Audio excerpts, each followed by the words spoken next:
Halo Nakama Squad, kembali lagi bersama Nakama Aquatic. Ikan nila jenis ikan yang sekilas punya jasa besar dalam menggerakkan pasar aquaculture di Indonesia, bahkan dunia. Ikan ini mudah untuk dibudidayakan, punya harga jual yang stabil dan selalu diminati oleh banyak orang. Ikan siklit yang awalnya berasal dari Afrika ini udah tersebar di seluruh penjuru dunia. Keberadaan dan penyebaran mereka di seluruh dunia ini cuma bisa disaingi sama ikan mas. Jutaan ton ikan nila selalu diproduksi setiap tahun oleh berbagai negara. Yang terbesar adalah Indonesia dan Tiongkok.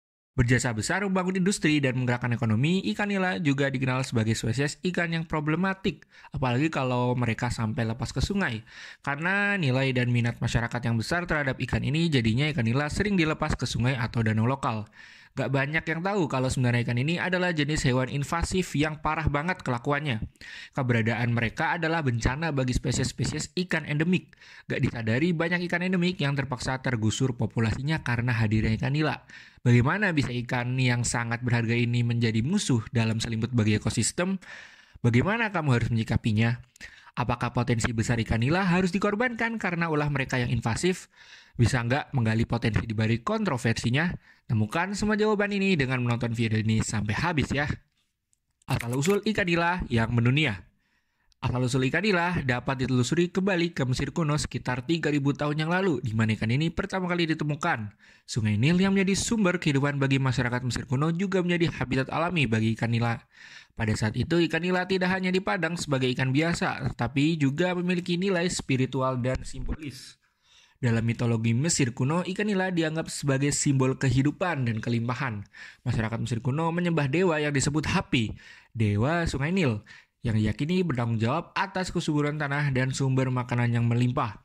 Ikan nila dianggap sebagai lambang dari kekuatan dewa Hapi dan juga melambangkan kemakmuran dan kesuburan.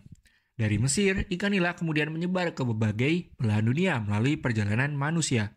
Pada awal abad ke-10, ikan ini dikenalkan ke Asia, Eropa, dan Amerika oleh penjelajah dan pedagang yang menjelajahi lautan dan sungai-sungai besar. Kemampuan ikan nila untuk bertahan hidup dalam berbagai kondisi lingkungan air dan adaptasinya yang cepat membuatnya menjadi ikan yang populer untuk dibudidayakan. Seiring berjalannya waktu, ikan nila juga mengalami perkembangan dalam hal varietas. Pada awalnya, ikan nila memiliki warna yang dominan berupa abu-abu atau hijau gelap. Namun, melalui seleksi alami dan budidaya, varian warna yang lebih menarik seperti merah, biru, kuning, dan putih muncul. Ini membuat ikan nila semakin diminati sebagai ikan hias di akuarium dan kolam taman. Selain sebagai ikan hias, ikan nila juga memiliki nilai ekonomi yang tinggi dalam industri perikanan. Dalam budidaya perikanan air tawar, ikan nila dikenal sebagai ikan yang tahan terhadap kondisi lingkungan yang berbeda dan memiliki tingkat reproduksi yang tinggi. Hal ini membuatnya menjadi salah satu ikan budidaya yang paling populer dan menguntungkan di dunia. Gak cuma itu, ikan nila juga memiliki nilai nutrisi yang tinggi dan dikenal sebagai sumber protein yang baik, kaya akan asam lemak omega 3, vitamin, dan mineral. Ikan nila dapat memberikan manfaat bagi kesehatan manusia, terutama dalam menjaga kesehatan jantung dan fungsi otak. Dalam beberapa dekade terakhir, ikan nila juga menjadi bahan penelitian dan eksperimen di bidang genetika dan bioteknologi. Keunggulannya dalam pertumbuhan yang cepat dan kemampuannya untuk beradaptasi dengan lingkungan membuat ikan nila menjadi objek studi yang menarik bagi ilmuwan. Banyaknya manfaat dari ikan ini membuat ikan nila berhasil menggerakkan industrinya sendiri yang kini menjadi salah satu bisnis aquaculture terbesar di dunia.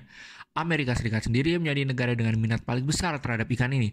Pasalnya, ikan yang di sana dikenal sebagai tilapia ini dipesan langsung oleh Amerika Serikat dari Asia sebanyak 10 juta kilogram. Mayoritas ikan tilapia yang dipesan udah dalam bentuk filet beku. Warga Amerika Serikat emang lebih suka memakan ikan nila dalam bentuk filet karena lebih gampang dimasak. Orang sana kebanyakan memasak ikan nila dengan cara digoreng ataupun dibakar. Berbeda dengan orang Amerika Serikat, masyarakat lokal Indonesia masih lebih minat ikan nila dalam bentuk utuh. Gak seru kan makan ikan bakar tapi bentuknya cuma irisan daging doang? Walau begitu besar pengaruhnya bagi perekonomian dunia, namun ikan nila juga memiliki sebuah bahaya karena terus dikembangkan menjadi lebih kuat dan mudah berkembang biak. Lepasnya ikan nila ke alam bebas bisa menjadi sebuah bahaya besar. Apalagi kalau mereka berhasil lepas ke ekosistem yang masih asli tanpa hadirnya spesies predator. Mungkin buat manusia kehadiran ikan ini bisa mendatangkan manfaat, tapi buat ikan endemik, ikan nila nggak ubahnya penjajah yang akan mengambil habitat mereka dengan paksa. Apa yang membuat ikan nila begitu berbahaya bagi konservasi? Bahaya besar yang timbul ikan nila. Ikan nila telah menyebar ke berbagai wilayah di dunia sebagai hasil dari perdagangan dan budidaya. Namun, ketika ikan nila terlepas atau lolos ke ekosistem liar, mereka dapat menjadi ancaman serius bagi keberlanjutan lingkungan alami. Mereka memang sangat berguna bagi manusia sebagai ikan konsumsi. Tapi di sisi lain, keberadaan mereka di alam bebas bisa mendatangkan bencana bagi konservasi. Salah satu bahaya utama dari ikan nila yang terlepas adalah kemampuannya untuk bersaing dengan spesies ikan asli. Ikan nila memiliki sifat invasif yang kuat. Mereka dapat berkembang biak dengan cepat dan mengkonsumsi sumber daya alami yang seharusnya menjadi makanan bagi ikan-ikan lokal. Hal ini dapat menyebabkan penurunan populasi ikan asli, mengganggu keseimbangan ekosistem, dan mengancam keanekaragaman hayati di ekosistem tersebut. Selain itu, ikan nila juga dapat menyebabkan kerusakan pada habitat alami. Mereka cenderung merusak vegetasi air seperti tanaman air dan rumput laut, yang merupakan tempat berlindung dan berkembang biak bagi spesies ikan dan organisme lainnya. Akibatnya, ekosistem air tawar atau perairan pesisir di mana ikan nila terlepas menjadi terganggu dan mengalami kerusakan yang serius. Selain dampak ekologis, ikan nila yang terlepas juga dapat memiliki dampak ekonomi. Ketika ikan nila invasif mengambil alih sumber daya makanan seperti plankton atau ikan kecil, hal ini dapat mengganggu mata pencarian nelayan lokal yang bergantung pada sumber daya tersebut. Selain itu, ketika ikan nila yang terlepas menyebar ke perairan yang dianggap sebagai habitat penting untuk spesies ikan komersial lainnya, hal ini dapat mengganggu industri perikanan lokal dan mengurangi produksi ikan yang berkelanjutan. Makanya banyak nelayan yang mengeluhkan kalau ikan-ikan kecil yang biasa mereka tangkap populasinya jadi berkurang, sedangkan ikan nila jadi makin merdeka. Kalau di Indonesia, keberadaan ikan nila udah bisa ditemukan di seluruh penjuru negeri, dari perairan di Sabang sampai Merauke. Ikan nila udah hidup di seluruhnya. Faktor terbesar dari bebasnya pertumbuhan populasi ikan ini adalah budidaya ikan nila yang sering digelar di pinggir danau atau sungai. Dengan menggunakan kerambah, para pembudidaya jelas gak bisa mengontrol ikannya buat lepas ke sungai atau danau. Walau cuma pasang ikan yang lepas ke alam bebas, bahayanya tetap besar sekali. Karena dari sepasang ini, ikan nila bisa tumbuh menjadi ribuan dalam waktu yang gak lama. Seekor ikan nila betina bisa menghasilkan telur sebanyak 200-1000 ekor. Mereka juga selalu bereproduksi setiap 4-5 minggu. Selain karena lepasnya ikan dari tempat budidaya, maraknya pertumbuhan populasi ikan nila di alam juga dipengaruhi oleh upaya restocking berbagai pihak yang kurang tepat. Restocking adalah upaya untuk mengembalikan populasi ikan ke angka yang aman di danau atau sungai dengan melepas benih ikan dalam jumlah yang banyak. Beberapa tahun terakhir, benih ikan yang dilepas gak lain dan gak bukan adalah ikan nila yang bersifat sangat invasif. Pihak yang sering melakukan restocking biasanya adalah perusahaan swasta atau pihak pemerintah yang gak berkoordinasi terlebih dahulu dengan dinas perikanan setempat. Ikan nila mungkin dipilih karena nilai jualnya yang tinggi dan dagingnya yang enak. Mereka bisa jadi ikan konsumsi yang berguna bagi warga. Namun di sisi lain, melepas ribuan ikan nila sama aja kayak masukkan ribuan tentara penjajah ke sebuah negara yang masih asri. Akibatnya negara tersebut bisa hancur lebur dan akhirnya nggak lagi menghasilkan. Dampak buruknya pasti dirasakan oleh banyak orang, terutama para nelayan yang nggak cuma menggantungkan diri dari menangkap ikan nila aja. Untuk mengatasi bayi ikan nila yang terlepas, langkah-langkah pengendalian dan pencegahan harus diambil. Salah satunya adalah dengan membatasi pemindahan ikan nila dari satu wilayah ke wilayah lain tanpa pengawasan yang ketat. Diperlukan regulasi yang ketat untuk memastikan bahwa ikan nila yang dibudidayakan atau diperdagangkan hanya di tempat yang aman dan terkendali. Daerah Istimewa Yogyakarta udah jadi wilayah yang melawan keras pelepasan ikan nila ke alam bebas. Dinas Perikanan setempat terus mengeluarkan sosialisasi kepada masyarakat tentang bahayanya melepas ikan nila. Mereka juga udah melarang budidaya ikan di perairan lepas kayak danau atau sungai dan lebih menganjurkan warganya buat memelihara nila di dalam kolam tertutup. Potensi besar ikan nila di balik kontroversinya. Di luar kontroversinya, ikan nila harus diakui emang menjadi potensi besar bagi Indonesia dan masyarakatnya. Sebagai salah satu spesies ikan air tawar yang paling populer, ikan nila telah menjadi komoditas penting dalam industri perikanan di Indonesia. Pertama-tama, ikan nila memiliki pertumbuhan yang cepat dan dapat dipelihara dengan relatif mudah. Mereka dapat tumbuh dengan baik dalam berbagai kondisi lingkungan air, termasuk di perairan tawar dan payau. Kemampuan adaptasi yang baik ini membuat ikan nila menjadi pilihan yang menarik bagi petani ikan di Indonesia. Selain itu, ikan nila juga dapat dipelihara dalam sistem budidaya intensif seperti kolam terpal atau keramba jaring apung yang menginginkan produksi ikan yang tinggi dalam ruang yang terbatas. Selanjutnya, ikan nila memiliki nilai gizi yang tinggi dan rasanya yang lezat. Kandungan protein, vitamin, dan mineral yang tinggi menjadikan ikan nila sebagai sumber makanan yang sehat dan bergizi bagi masyarakat. Konsumsi ikan nila juga dapat membantu memenuhi kebutuhan protein hewani, terutama bagi masyarakat yang memiliki akses terbatas terhadap sumber protein lainnya. Selain sebagai sumber pangan, ikan nila juga memiliki potensi sebagai sumber pendapatan bagi masyarakat. Budidaya ikan nila dapat memberikan peluang usaha dan lapangan kerja bagi petani ikan lokal. Dengan meningkatnya permintaan ikan nila, baik di pasar domestik domestik ataupun internasional, budidaya ikan nila dapat menjadi kegiatan ekonomi yang menguntungkan bagi masyarakat di pedesaan.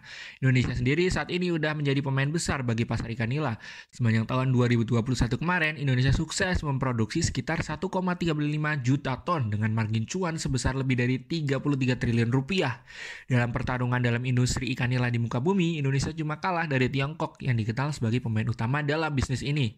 Karena itu, Kementerian Kelautan dan Perikanan berniat terus buat mengeksplorasi industri ini dengan menggali segala potensi serta memaksimalkannya. Menteri Kelautan dan Perikanan Sakti Wahyu Trenggono mengatakan jika ikan nila emang udah jadi komoditas unggulan negeri ini di pasar global. Ikan nila atau emas hitam harus terus menjadi salah satu komoditas unggulan Indonesia di pasar global. Produktivitasnya harus terus kita tingkatkan, tegas Pak Sakti dilansir dari gatra.com. Buat memudahkan misi ini agar berhasil, KKP berkomitmen untuk membantu para pembudidaya agar produksi ikan nila lokal bisa terus menanjak.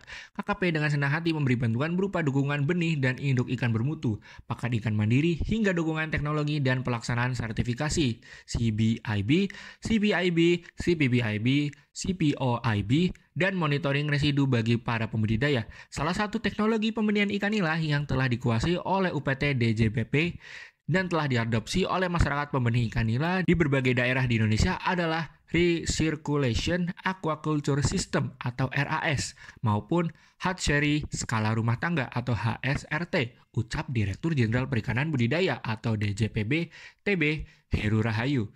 KKP juga melihat ikan nila sekarang udah lebih mudah dibudidaya. Kalau misal gak ada sungai atau danau, para pembudidaya dianjurkan buat memelihara ikan di dalam kolam dengan sistem biofok. Selain itu, KKP juga lagi mengenjot sosialisasi tentang ikan nila salin atau ikan nila yang bisa dibudidayakan dalam air bersalinitas tinggi alias air payau. Ikan nila salin ini bisa diproduksi di lahan bekas tambak yang biasanya sulit buat dimanfaatkan. Selain itu, KKP juga punya program untuk memusatkan budidaya ikan dalam suatu kawasan lewat program Kampung Budidaya Ikan Nila Salin dan program Kampung Budidaya Ikan Nila Air Tawar. Semua ini harus dilakukan agar Indonesia bisa menambah produksi ikan nila. Karena permintaan dunia akan ikan ini emang sangat besar. Cuannya triliunan loh, gak main-main. Kesimpulannya, di luar problematika ikan nila sebagai ikan invasif, harus diakui potensi ikan ini sebagai penggerak ekonomi emang gede banget. Brasil dan Mesir menjadi dua negara yang lagi gencar-gencarnya dalam mengembangkan berbagai teknologi dan metode baru buat membudidayakan ikan nila. Brasil sendiri adalah pemain baru, tapi mereka sekarang berada di peringkat 4 sebagai produsen ikan nila terbesar di dunia. Sedangkan Indonesia di peringkat kedua dan Tiongkok di peringkat pertama. Kita harus lebih subjektif dalam memandang ikan nila secara keseluruhan, karena di balik potensi besarnya ada bahaya yang bisa mereka hasilkan. Namun di balik bahaya ada potensi besar yang bisa dimanfaatkan. Yang penting semua harus bisa dilakukan sesuai aturan dan porsinya. Tapi tetap ya, jangan sampai ikan nila lepas ke alam bebas.